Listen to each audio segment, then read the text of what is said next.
There's a huge difference between investigation and analysis. They're going to carry all these small children influencer where claim say that they do analysis for where I dey. Do you people know my level on this internet at all? Are you people mad? When I don't know the level when I dey. Don't you know the level that I am? If I talk for this country now, no be mouth. If I talk, even the president himself no say I no lie. There's nobody that you bring when Verydarkman talk where go talk say na lie. The only thing they will tell you, they'll say he's sentimental. He doesn't like women. Who are the fuck? How can I live without women? Explain. Oh, if I say they never tell you now. Oh God. You don't ask yourself say why Verydarkman never ever entered a relationship before. They know me. So I am strong because I am contented. Now, back to the message, Chinwo. Now, please, if you want to go and send them message, if you want to type in her page, you can ask her that where is part 2. She has posted part 1. Talking about the Eezee concept. When I eventually contacted that guy, when me and him started the talk, the only thing when I tell him and say, give me evidence. When he brought 1 or 2 evidence, I said, okay. Then I said, see, my brother, the worst thing you can do is to lie. Which part be your own fault? Which part be your own fault? Cut the long story short, I only told him, I said, see, our advice that you people should look for a way to go and settle yourself outside of court. But the guy still they shout, she cheated me, they arrested me, they detained me, they forced me to give them money. Now, what did they pay the guy? If I read out a message this morning, if I read out a message, they for this one why they take do TikTok, I can read it out for you people. The man is emotional. But there's no problem. I be senior man now. Because now truths are the talk. And so far as I did this internet, they don't burn anybody. Where I keep saying it. Nobody can come online to say they paid Verydarkman to do this. The day where one girl can't drive me for internet, not to say, okay, yes. He fuck me, I know if he stand up. If you are looking to be a social media commentator, probably like I am over the years, I think what I'm about to share with you is the most important detail you have to know in this particular line of quote-unquote content creation. There's a big difference between investigation and analysis. So I'm going to break it down in the simplest possible way for you to understand. Now, if you know my person over the years, I do analysis. What differentiates investigation from analysis is just a step further from what investigation means. Investigation is all about gathering facts, collecting evidence, collecting data with respect to whatever it is the endeavor. Either something has happened, let's say for example there's a crime scene, and then what happens with investigation? The crime scene, fingerprints are gotten, pictures are taken, and all of that. What is happening at that point is investigating, trying to inquire into what happened. That's the main question that you ask in investigation, what happened. But when it comes to analysis, what you are asking is indeed why it happened. So one is asking what happened, the other is asking why it happened. So when it comes to analysis, what you are doing is trying to make sense of what an investigation has done. Now, if you know me for over the years, I have a principle. Let's say there's a trending conversation. I don't need to talk to the parties involved. Let's say it's 2 people having a banter online or something. I don't need to talk to them to really try to quote and unquote know their part of the story, because from what they're saying, they are sharing their own facts. So what they say become fact. But again, if you just pick what they say as fact without carrying out an inquiry of really understanding what those facts they are saying is, which now leads you to now asking the question why and trying to make sense of if those facts could be true or untrue. The process of you authenticating those facts is what we now call analysis. That is why I would prefer not to talk to parties or even talk to the subjects myself if I'm doing a social media commentary of, let's say, a trending conversation, but look at what they are sharing as my facts. Because if I now decide to talk to you as a source of my own public conversation, I am automatically obliged that if I'm doing an investigation, then I have to talk to the other person.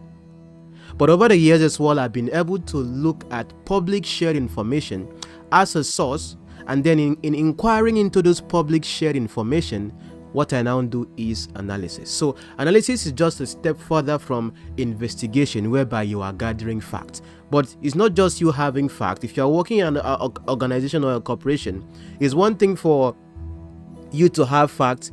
It's also another thing for you to interpret the facts in an analysis for management to understand what this particular data mean. So when you are bringing meaning into the facts that you gather from an investigation, that is what you are now doing, called analysis. I don't know if it makes sense. So let's say, for example, what has been happening between, let's say, Eezee Concept and Messi Chinwo, a practical example. Now, remember the video I made where I was looking at Dr. Roy's own argument, where he was saying on the Honest Bunch podcast that he got wind of him wanting to be suspended, but later he decided that he had to resign. Okay, he talked about what happened with the publishing, that his name was not there, but later he went behind to put his name. That is fact of what he's saying. I didn't have to call him and say, what you say, is it true? For me to know if what you are saying is true or not, what would I do? I will now go into analyzing what you have said. So analyzing what he has said, I now went to do investigation. So what is now my investigation? I went into the systems without their consent, because I understand the music business. I went into the system and then brought out the fact of that to confirm what they're saying. Now, after getting the fact, and I'm showing you that, okay, this is the data. Indeed, of course, his name was not there. Now, what is now going to be my analysis? For you to properly analyze a particular conversation that probably involves a saga or something happening, you now ask why. In asking why, it now means you put yourself in the shoe of the subject.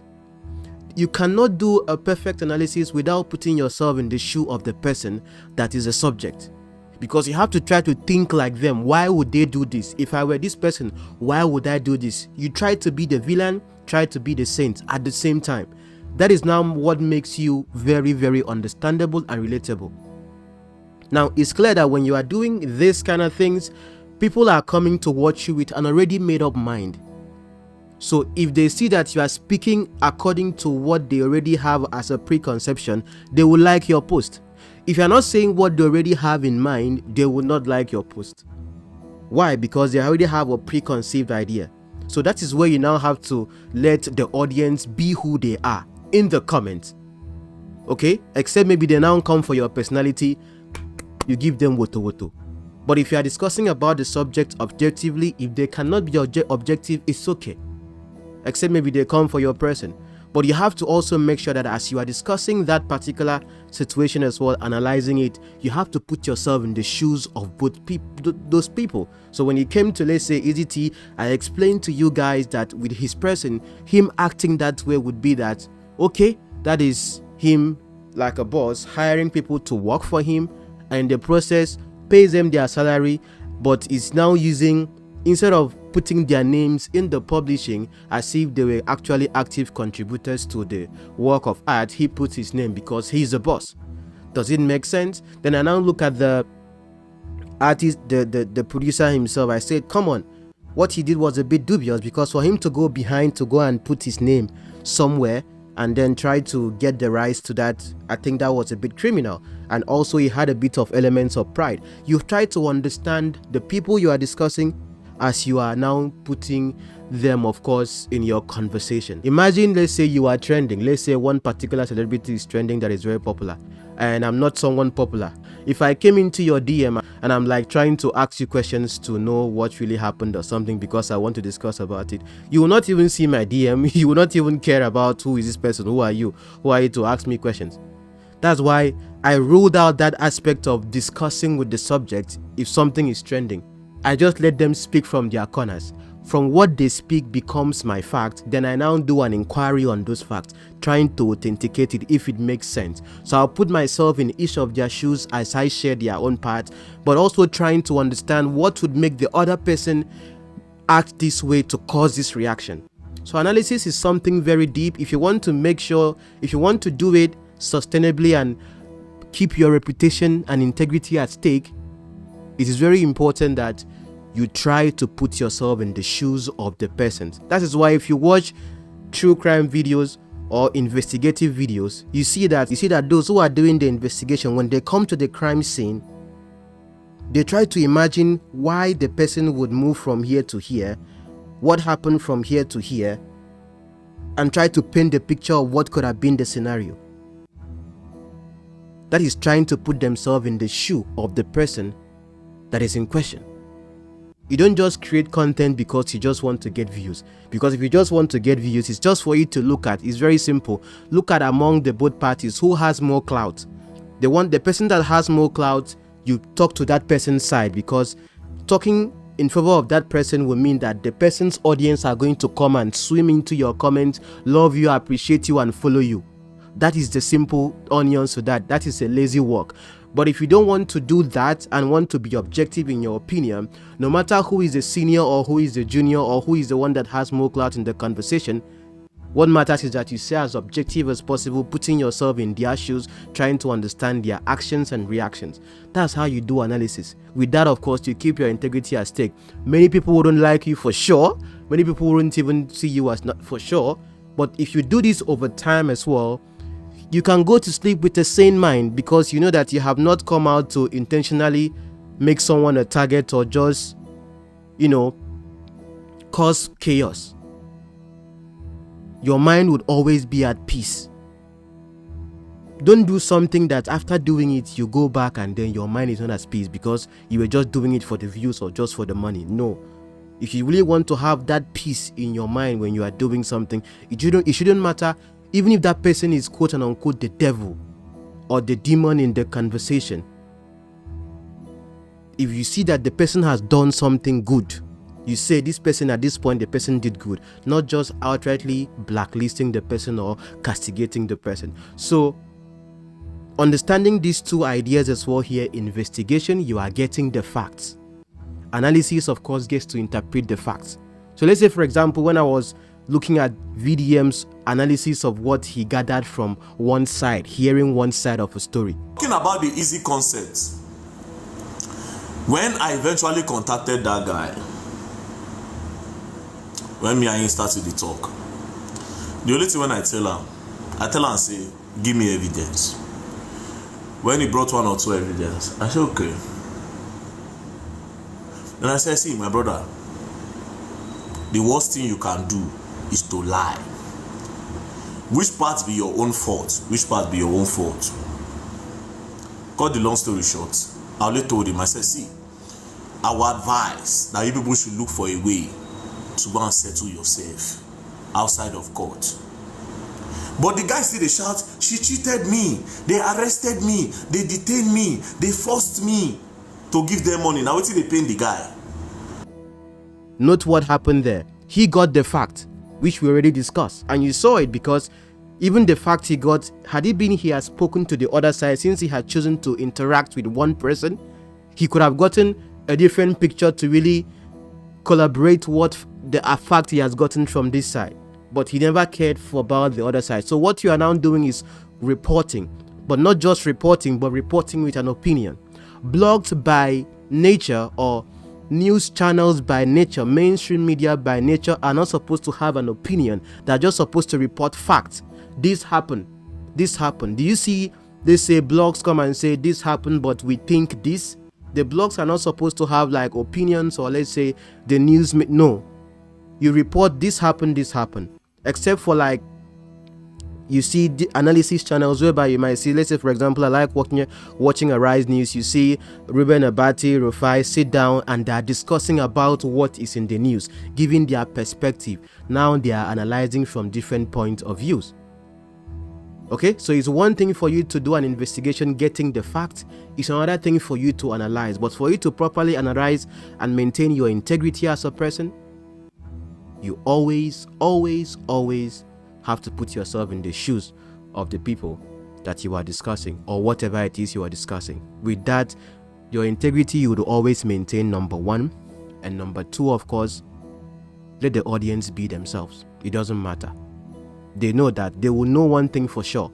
The truth would hurt them, But when they want an objective opinion on something, they know who to find. They will not come to you as you are pro this person or pro this person. And when you make yourself pro this person or pro this person, already you can be predicted. But if you want to be unpredictable, people are going to listen to you knowing that you don't care about the subject involved as to their personalities, but you are just loyal to the fact and giving an objective opinion. One important technique when it comes to doing analysis is what is known as the Feynman technique. It's named after Richard Feynman, who is known for his work, and he actually won a Nobel Prize in quantum electrodynamics. When it comes to him being able to explain complex studies such that even a child would be able to listen and understand. So if you watch my video when I was talking about using egusi soup to explain publishing when it comes to music, that technique is what I apply in almost every video I make, trying to look at something very complex so that if you are watching me, you've never known about a particular subject before, no matter where you're coming from, if you are listening to me trying to break something down, I make it such that you can be able to understand, not minding the background you come from. And I don't just make it able for you to understand, I show you how you can do the same thing as well. But it takes a lot of work to be able to decipher or demystify complex, or would I say seemingly vague, mysterious conversations. So this technique, I think, is also important if you are doing analysis. Did I make sense? Yes, I think I did. Now I make long videos on Instagram. Who does that? Okay, bye-bye.